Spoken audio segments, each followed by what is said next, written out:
الحمدللہ الحمدللہ وکفا وسلام علی عبادہ الذین اصطفى اما بعد فاعوذ باللہ من الشیطان الرجیم بسم اللہ الرحمن الرحیم۔ قرآن پاک اللہ تبارک و تعالیٰ کا کلام ہے اور اللہ رب العزت کو پہچاننے کے لیے جاننے کے لیے اللہ رب العزت کا کلام اگر ترجمہ کے ساتھ سمجھ کر پڑھا جائے تو یقیناً ہر چیز میں ہمیں اللہ نظر آئے گا کہ ہر چیز کو پیدا کرنے والا اللہ تبارک و تعالیٰ کی ذات ہے، ہر چیز کی خالق اللہ رب العزت کی ذات ہے، ہر چیز کی مالک اللہ رب العزت کی ذات ہے، اور ہر چیز کو چلانے والا بنانے والا ایک اللہ ہے۔ تو آج سے ہم انشاءاللہ العزیز قرآن پاک کا تفسیر کے ساتھ آغاز کر رہے ہیں۔ ہم انشاءاللہ شروع سے لے کر آخر تک تفسیر کے ساتھ قرآن پاک کو پڑھیں گے تو انشاءاللہ العزیز ہمیں سمجھنے میں آسانی ہوگی۔ تو آغاز کرتے ہیں۔ اعوذ باللہ من الشیطان الرجیم بسم اللہ الرحمن الرحیم۔ الحمدللہ رب العالمین الرحمن الرحیم مالک یوم الدین ایاک نعبد و ایاک نستعین اهدنا الصراط المستقیم صراط الذین انعمت علیہم غیر المغضوب علیہم ولا الضالین۔ یہ میں نے آپ کے سامنے سورۃ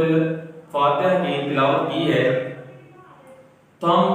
پہلے ترجمہ کریں گے، اور یہ جو ہمارا یہ ہم نے آغاز کیا ہے یہ ہمارا ایک سبق کی طرح ہوگا۔ جیسا کہ کلاس کے اندر سبق کو سمجھا اور پڑھا جاتا ہے تو یہ بھی ہمارا کلاس ہی کی طرح ہوگا، سبق کی طرح ہوگا، سبق کے طرز پر ہوگا۔ تو پہلے ہم ترجمہ کرتے ہیں، ایک ایک آیت کا ترجمہ کرتے ہیں اور پھر انشاءاللہ اس کی تفسیر شروع کریں گے۔ الحمدللہ رب العالمین، تمام تعریفیں اس پروردگار کے لیے ہیں جو تمام جہانوں کا مالک ہے، رب ہے۔ الرحمن الرحیم، جو بڑا مہربان نہایت رحم کرنے والا ہے۔ مالک یوم الدین، وہ روز جزا کا مالک ہے۔ ایاک نعبد و ایاک نستعین، ہم تیری ہی عبادت کرتے ہیں اور تجھ ہی سے مدد چاہتے ہیں۔ اہدنا الصراط المستقیم، ہم کو سیدھی راہ دکھا دیجیے۔ صراط الذین انعمت علیہم غیر المغضوب علیہم ولا الضالین، ان لوگوں کا راستہ جن کے اوپر تو نے انعام کیا، نہ کہ ان لوگوں کا راستہ جن کے اوپر تیرا غصہ ہے، اور نہ گمراہ لوگوں کا۔ یہ سورۃ فاتحہ کی 7 آیات ہیں، جن میں سے 3 آیات وہ ہیں جن کے اندر اللہ تبارک و تعالیٰ کی حمد و ثنا بیان کی گئی ہے، اور آخری 3 آیات وہ ہیں جن کے اندر بندہ اللہ تبارک و تعالیٰ سے دعا کرتا ہے، مانگتا ہے، ایک طلب کا اظہار کرتا ہے۔ اور ایک آیت ایسی ہے جو اللہ رب العزت اور بندے کے درمیان مشترک ہے کہ اس کا ایک حصہ ایسا ہے جس میں اللہ تبارک و تعالیٰ کی حمد بیان کی جاتی ہے، اس کی ثنا بیان کی جاتی ہے، اس کی بڑائی بیان کی جاتی ہے، اور جو دوسرا حصہ ہے اس کے اندر بندہ اللہ تبارک و تعالیٰ سے مدد طلب کرتا ہے۔ تو صحیح مسلم کے اندر یہ روایت ہے، حضرت ابو ہریرہ رضی اللہ تعالیٰ عنہ سے منقول ہے کہ رسول اللہ صلی اللہ علیہ وسلم نے فرمایا کہ اللہ تبارک و تعالیٰ فرماتے ہیں کہ نماز یعنی سورۃ فاتحہ میرے اور میرے بندے کے درمیان 2 حصوں میں تقسیم کی گئی ہے، نصف میرے لیے اور نصف بندے کے لیے۔ یہ صحیح مسلم کے اندر روایت آتی ہے کہ رسول اللہ صلی اللہ علیہ وسلم نے فرمایا،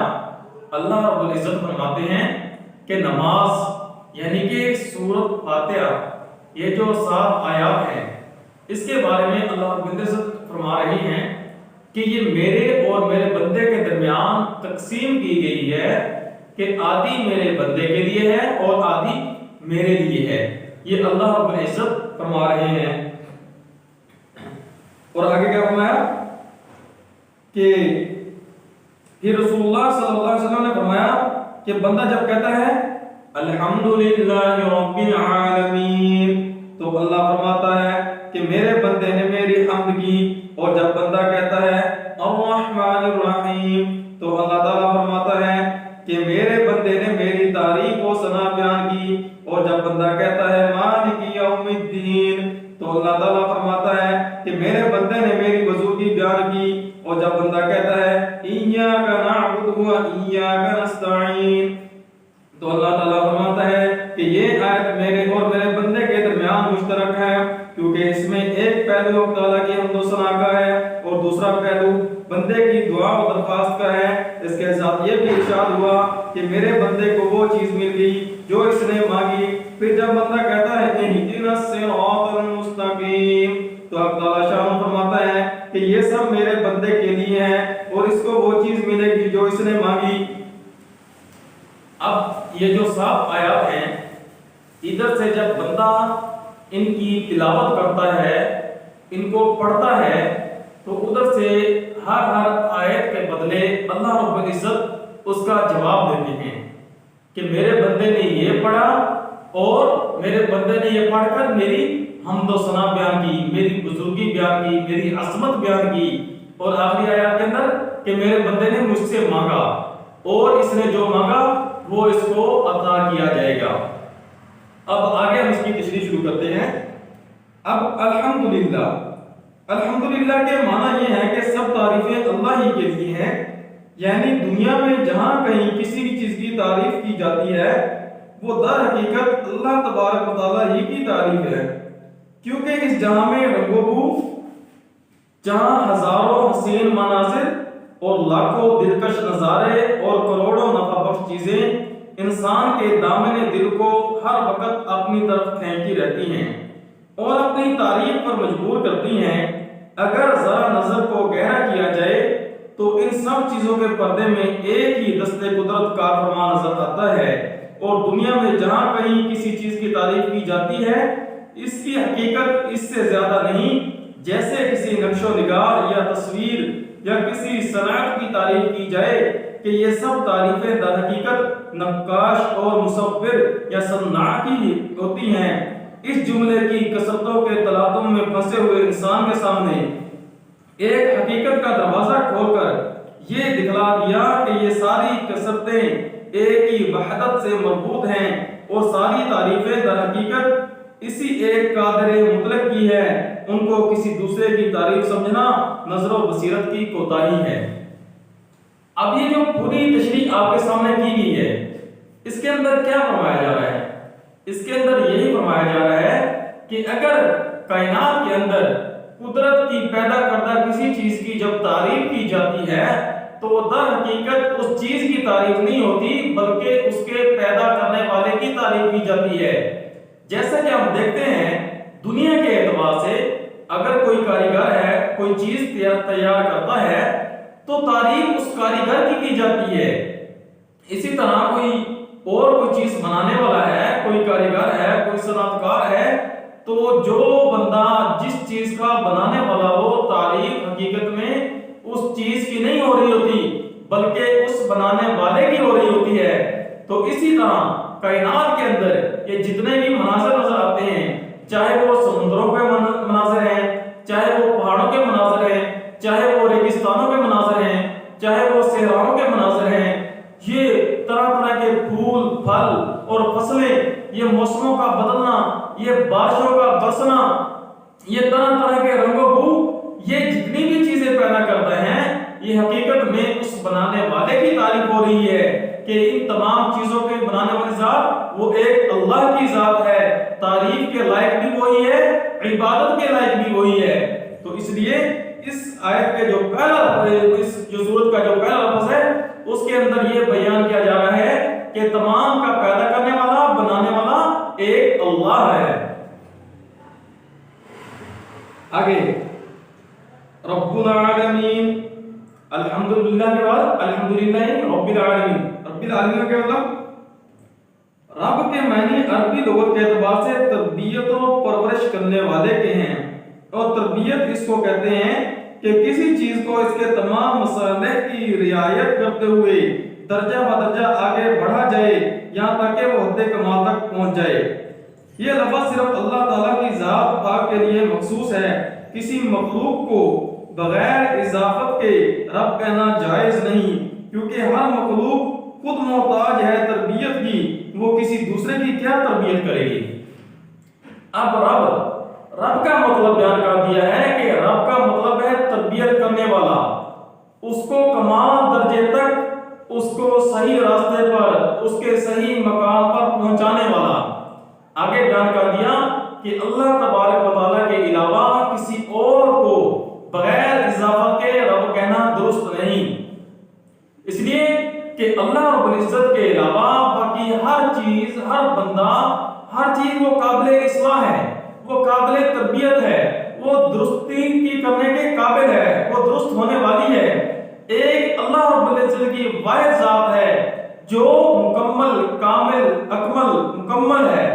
اور اس کے علاوہ باقی جتنی بھی چیزیں ہیں وہ سب تربیت کی محتاج ہیں. تو اس لیے جو لفظ رب ہے یہ صرف اللہ رب العزت کے لیے استعمال کیا جا سکتا ہے. اگر کسی اور کے لیے استعمال کیا جائے گا تو وہ اضافت کے ساتھ، یعنی کسی اور کی طرف نسبت کرتے ہوئے،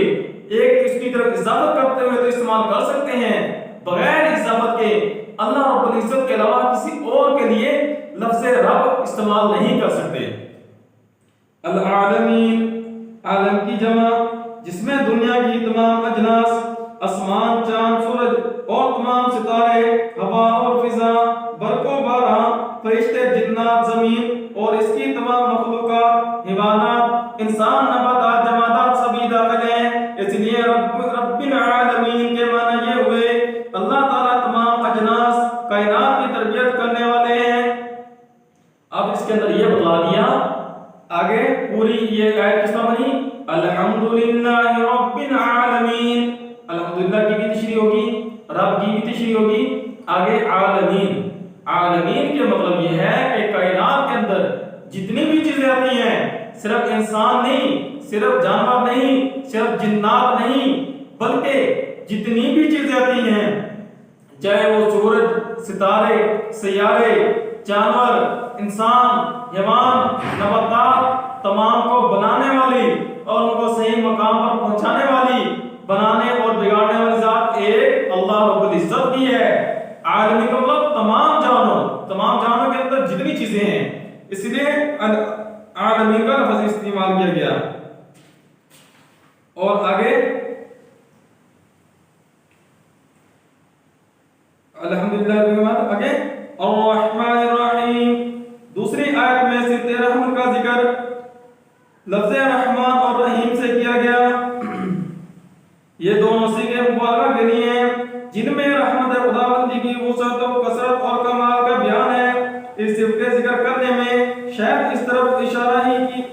ہے کہ یہ تمام کائنات و مخلوقات کی تربیت و پرورش کی ذمہ داری جو حق تعالیٰ نے اپنے ذمہ لے رکھی ہے وہ کسی اپنی ضرورت یا دباؤ اور مجبوری سے نہیں، بلکہ یہ سب کچھ اس صفت رحمت کا تقاضا، اور پوری کائنات نہ ہو تو اس کا کچھ نقصان نہیں، اور ہو جائے تو اس میں کوئی بات نہیں. مطلب یہ ہے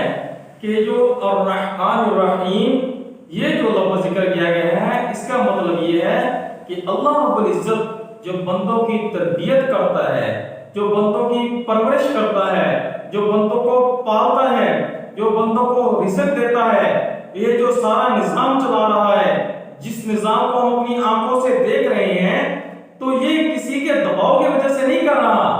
یہ کسی اور کا اوپر پریشر نہیں ہے، کسی اور کا حکم نہیں ہے،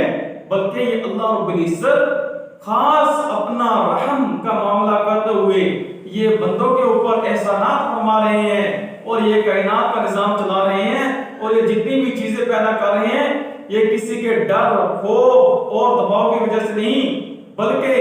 اپنی جو صفت رحمان اور رحیم کی صفت ہے اس کی بدولت فرما رہے ہیں۔ آگے مالک یوم الدین، لفظ مالک یہ ملک سے مشتق ہے جس کے معنی ہے کسی چیز پر ایسا قبضہ کہ وہ اس میں تصرف کرنے کی جائز قدرت رکھتا ہو۔ مالک یوم الدین کا لفظی ترجمہ یوں ہوا،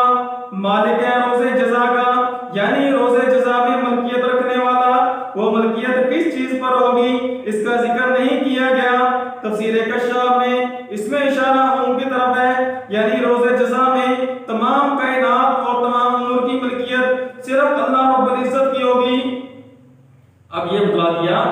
کہ قیامت کے دن جو حساب کتاب ہونا ہے، اگر کوئی نیک اور اچھے اعمال لے کر آیا اس کو اچھا بدلہ دینا، اگر کسی کے برے اعمال ہوئے وہ اس کا کردار اچھا نہ ہوا، وہ گناہوں کے ساتھ آیا، اس کا جو برا بدلہ ملنا، یہ سارا اختیار ایک اللہ رب العزت کے ہاتھ میں ہے۔ اور اللہ رب العزت اس اختیار میں جو استعمال کرنے میں کسی اور کے محتاج نہیں ہے، کسی اور کے پابند نہیں ہے، بلکہ اللہ رب العزت خود اس چیز کے خالق اور مالک ہیں۔ آگے ایک اس آیت کے اندر ایک یہ بھی اشارہ کر دیا گیا ہے کہ یہ جو دنیا ہے، دنیا کے اندر اگر کوئی بندہ اچھے اعمال کرتا ہے یا برے اعمال کرتا ہے تو اس کی جو جزا، سزا یا اس کا مطلب جو فائدہ، جو اجر، جو بدلہ، یا اگر وہ برے اعمال کرتا ہے اس کی جو سزا وہ اس دنیا میں نہیں ملنے والی، بلکہ اصل اس کا جو وہ ہے وقت ہے وہ آخرت میں اس کی، اگر اچھے اعمال کرتا ہے تو اس کو اجر جو ملنا ہے وہ آخرت میں ملنا ہے، اور اگر وہ برے اعمال کرتا ہے تو اس کی سزا دنیا میں نہیں بلکہ وہ آخرت میں ملنی ہے۔ ہاں البتہ کچھ چکھانے کے لیے، سمجھانے کے لیے، اپنی طرف بندے کا رخ موڑنے کے لیے کوئی اپنی سزا میں سے ایک تھوڑی سی سزا کا ایک مزہ چکھا دیا جاتا ہے، اور تاکہ میرا بندہ میری طرف لوٹ آئے۔ اور اسی کے بارے میں اللہ رب العزت فرماتے ہیں وَلَنُذِيقَنَّهُم مِّنَ الْعَذَابِ الْأَدْنَىٰ دُونَ الْعَذَابِ الْأَكْبَرِ لَعَلَّهُمْ يَرْجِعُونَ، یعنی کہ ہم لوگوں کو آخرت کے بڑے عذاب سے پہلے بعض اوقات دنیا میں ایک عذاب کا مزہ چکھا دیتے ہیں تاکہ وہ باز آ جائیں۔ ایسا ہوتا ہے عذاب، اور آخرت کا عذاب بہت بڑا ہے۔